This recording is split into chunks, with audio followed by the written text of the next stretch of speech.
சேதுவுக்கு தமிழில் பற்றின உண்மையெல்லாம் சீக்கிரமாக தெரிய வந்து சேதுவும் தமிழும் சீக்கிரம் ஒன்று சேரணும்னு நினைக்கிறவங்க நம்ம வீடியோவை லைக் பண்ணிவிட்டு நம்ம சேனல் இன்னும் சப்ஸ்கிரைப் பண்ணாதவங்க சப்ஸ்கிரைப் பண்ணிக்கோங்க. கருப்பு வந்து சேதுகிட்ட சொல்கிறாங்க, என்னப்பா அழகர் மட்டும் எப்படி காரில் கூட்டிகிட்டு போகிறோம், என்ன பண்ணுறோம், மீனாட்சி பிள்ளையும் பாவம் தானே, அந்த தமிழ் கை குழந்தைய எடுத்துக்கிட்டு எப்படிப்பா போய் வரும் அப்படின்னு சொன்னதுனால சேது வந்து அவங்க அப்பாட்டெல்லாம் சொல்லி ஒரு பிளானை பண்ணி பாட்டிமா கிட்ட சொல்லி அந்த பிளான் எக்ஸிக்யூட் பண்ணலான்னு சொல்லிட்டு சேதுவும் கருப்பும் பிளான் முடிவு பண்ணிட்டாங்க. கருப்பும் சேதுவும் பாட்டிமாவை காரில் கூப்பிட்டு உட்கார வச்சு தங்களோட பிளானை எல்லாம் சொல்கிறாங்க. இங்கே பார் பாட்டி, சாரி எல்லாம் கிழிஞ்சிருச்சுன்னு ஒரு பொய்யை சொல்லு, துணி எடுக்க ஒரு கடைக்கு, இந்த கடைக்கு தான் போகணும், அங்கே தான் நான் நல்ல துணியெல்லாம் பார்த்தேன், அங்கே தான் ஆஃபர் போட்டிருக்குறாங்க, ப்ரைஸாக வந்து கார் கொடுப்பாங்க அப்படின்னு சொல்லு பாட்டி அப்படிங்கிறாங்க. ஏண்டா நான் சொன்னால் அவள் வருவாளா, ஏன் வேறு கடைக்கு போனால் சாரி இருக்காதா அப்படின்னு கேட்டான்னா நான் என்னடா பண்ணட்டும் அப்படிங்கிறாங்க. பாட்டிமா எல்லாமே உன் சாமர்த்தியம்தான் பாட்டிமா, நீ சொல்கிற எப்படியாவது பிளான் பண்ணுற பண்ணி தமிழை அந்த கடைக்கு கூட்டிகிட்டு வர வச்சு சேரீலாம் எடுத்துட்டு சாரிக்கு காசும் வேண்டாம், உங்களுக்கு ப்ரைஸும் விழுந்திருக்குது, அதுவும் கார் விழுந்திருக்குது அப்படின்னு சொல்லி குழுக்கல்ல எடுக்கிற மாதிரி எடுக்க வச்சு இந்த பிளான்லாம் பண்ணிடுறேன் பாட்டிமா. கடையில் பண்ண வேண்டிய பிளானுக்கெல்லாம் பொறுப்பு நான், அதை நாம் பார்த்துக்கிறோம், நீ வந்து தமிழ் அந்த கடைக்கு கூட்டிகிட்டு வந்து இதை மட்டும் பண்ணினீன்னா போதும் அப்படிங்கிறாங்க. அவ்வளவுதானே, அதெல்லாம் நான் நல்லபடியாக நடித்து தமிழை நான் கூட்டிகிட்டு வந்துடுறேன், என் நடிப்பை பார்த்து நீங்களே அசந்து போயிடுவீங்க, இந்த அப்பத்தாவோட நடிப்பை நீங்கள் பார்த்தது இல்லையே அப்படிங்கிறாங்க. பாட்டி சொதப்பாமல் கரெக்டாக பண்ணிரு பாட்டி அப்படின்னு சொல்லி கருப்பு வந்து பாட்டிக்கிட்ட சொல்கிறாங்க.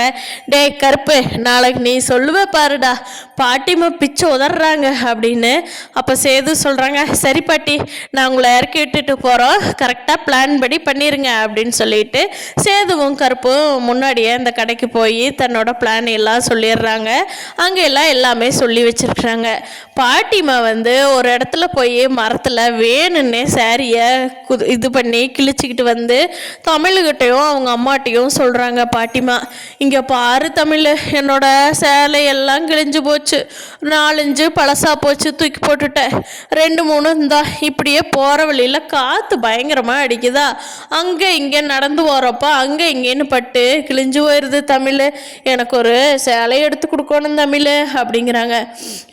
எனக்கு யார் எடுத்து கொடுப்பா, நீ எடுத்து கொடுப்பியா அப்படிங்கிறாங்க.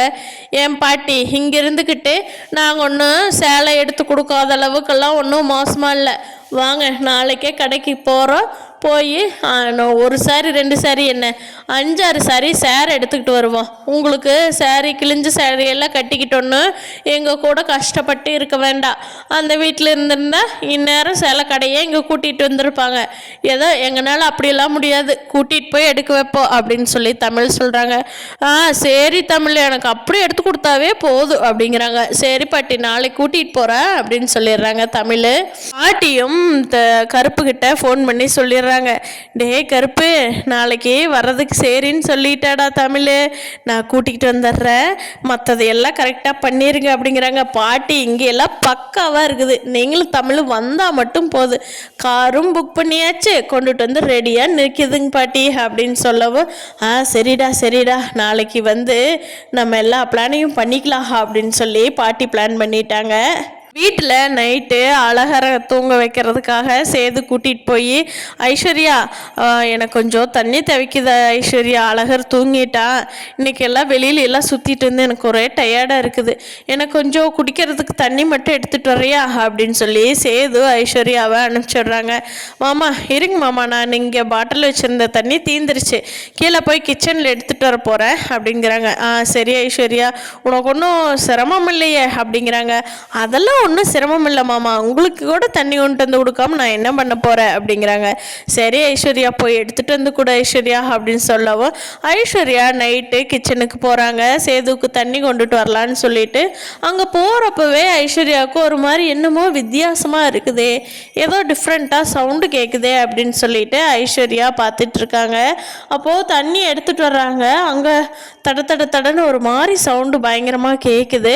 ஐஸ்வர்யாவுக்கு பயமாயிருது, ஐயோ என்ன சத்தம் இது, நமக்கு தண்ணி வேண்டாம் ஒன்றும் வேண்டாம், வேகமாக ரூமுக்கு போவோம், மாமாவை கூட்டிகிட்டு வந்துடலாம் அப்படின்னு சொல்லிட்டு ஐஸ்வர்யா ரூமுக்கு போகிறதுக்காக வேகமாக ஓடுறாங்க. அங்கே பார்த்தா கருப்புசாமி வந்து நிற்கிது. சேது கோயிலில் எப்படி வேஷம் போட்டுக்கிட்டு வந்து நின்னாரோ அதே மாதிரியே கருப்புசாமி வந்து நிற்கிது. ஐயோ ஐயோ அப்படின்னு சொல்லி பயந்துக்கிட்டு ஐஸ்வர்யா திருப்பி ஓடுறாங்க. அங்கேயும் வந்து நிற்கிது சாமி. இந்த பக்கம் லெஃப்டில் மாடி ஏறி அந்த பக்கம் இந்த பக்கம் எங்கே ஓடி போனாலும் வந்து முன்னாடி நின்றுக்குது. ஐஸ்வர்யா அந்த சாமி தள்ளி விட்டுட்டு ஓடி வந்தாலும் அங்கே வந்து திரும்பி பார்த்தா இங்கே வந்து நின்றுக்குது. ஐஸ்வர்யாவுக்கு அப்படியே உயிர் போகுது. மூச்சு இழுத்து இழுத்து விட்டு அப்படியே அட்டாக் வர்ற மாதிரி ஐஸ்வர்யா ஆகிடுறாங்க. அப்புறமா ஐஸ்வர்யா ரொம்ப பயந்துக்கிட்டு இருக்கிறப்போ சாமி சொல்லுது, என்ன நீ என்கிட்ட குறி கேட்காம தப்பிச்சு வர்றையா, என்ன என்னை அவாய்ட் பண்ணுறியா, நீ சாமியே சந்திக்காமல் வர்ற அளவுக்கு நீ என்ன அவ்வளோ பெரிய ஆளா, என்ன நடந்தது ஏது நடந்ததுன்னு இந்த குடும்பத்தாளுகளையெல்லாம் கூப்பிட்டு சொல்ல போறியா, நானே எல்லாத்துக்கு சொல்லிடட்டுமா, என்ன முடிவு பண்ண போற அப்படிங்கிறாங்க. ஐஸ்வர்யா எதுவுமே பேசாமல் நிற்கிறாங்க. அதுக்கு கருப்புசாமி இருந்துக்கிட்டு, என்னடி என்ன சீக்கிரமாக எல்லா குடும்பத்தை கூப்பிட்டு உண்மையை ஒத்துக்கிறையா, நானே என்னோட இதை பார்த்துக்கிட்டுமா, உண்மையை சொன்னால் உனக்கு நல்லது, இல்லைன்னு வைய உன்னை நான் விட மாட்டேன், நிம்மதியாக இருக்க விட மாட்டேன் அப்படின்னு சொல்லி கருப்புசாமி பயங்கரமாக ஆக்ரோஷமாக கத்துது. ஐஸ்வர்யாவுக்கு அட்டாக் வர்ற மாதிரி நெஞ்சு படபடக்குது. ஐயோ என்னை விட்டுரு, ஐயோ என்னை விட்டுரு, நான் எதுவுமே பண்ண மாட்டேன், என்னை விட்டுரு, நான் சொல்லிடுறேன், எல்லாத்தையும் கூப்பிட்டு சொல்லிடுறேன் அப்படின்னு சொல்லிட்டு ஐஸ்வர்யா பயங்கரமாக கத்துறாங்க.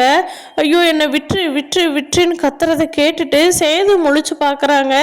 ஐஸ்வர்யா என்னம்மா, என்ன கத்துச்சு, என்னாச்சு, எதுக்கு கத்துற அப்படிங்கிறாங்க. அப்போ தான் ஐஸ்வர்யா முழிச்சு பார்க்குறாங்க. மாமா அப்படிங்கிறாங்க.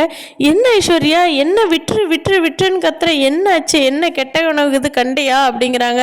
ஐயோ மாமா ஆமாம் மாமா, அது வந்துன்னு சொல்லி, அப்பா இன்ன வரைக்கும் நம்ம கண்டதெல்லாம் கனவா, நான் கூட நிஜன்னு நினச்சி பயந்துட்டேன், இதை மாமாட்ட சொல்ல வேண்டாம், நம்ம யோசனை பண்ணி சொல்லிக்கலாம் அப்படின்னு சொல்லி ஐஸ்வர்யா, மாமா எனக்கு ஒரு பயங்கரமான கனவு வந்துச்சுங்க மாமா, அதை பார்த்து தான் நான் கனவுல என்னன்னு எனக்கு புரியலங்க மாமா, அதை பார்த்தா பயமாக இருக்குதுங்க மாமா, கத்திட்டேங்க மாமா அப்படின்னு சொல்லி என்னென்னமோ உளர்றாங்க ஐஸ்வர்யா. அதுக்கு சேர்த்து இருந்துக்கிட்டு, பயப்படாத ஐஷு, நான் தானே இங்கே இருக்கேன்ல, இந்தா அழகரும் கூட எந்திரிச்சிருவான் போல, நீ கத்தல, இங்கே பாரு பயக்காத, நான் தான் பக்கத்தில் இருக்கேன்ல அப்படின்னு சொல்லி சேது வந்து என்னதான் ஐஸ்வர்யாவுக்கு ஆறுதல் கூறினாலும், இல்லை நமக்கு வந்தது கருப்புசாமி கனவுல வரல, உண்மையிலேயே நம்மளை வந்து பயப்படுத்தி இருக்குது, இவ உண்மையை சொல்லுவாளா சொல்லாமல் இருப்பாளான்னு பார்க்குறக்காக கருப்பு வந்து நம்மளை பயப்படுத்தி இருக்குது, நம்ம நாளைக்கு எல்லாத்தையும் கூப்பிட்டு உண்மையை சொல்லிடணும் அப்படின்னு சொல்லிட்டு, மாமா நீங்கள் தூங்குங்க, நான் தூங்கிக்கிறேன், கொஞ்ச நேரம் எனக்கு தூக்கம் வரல அப்படிங்கிறாங்க.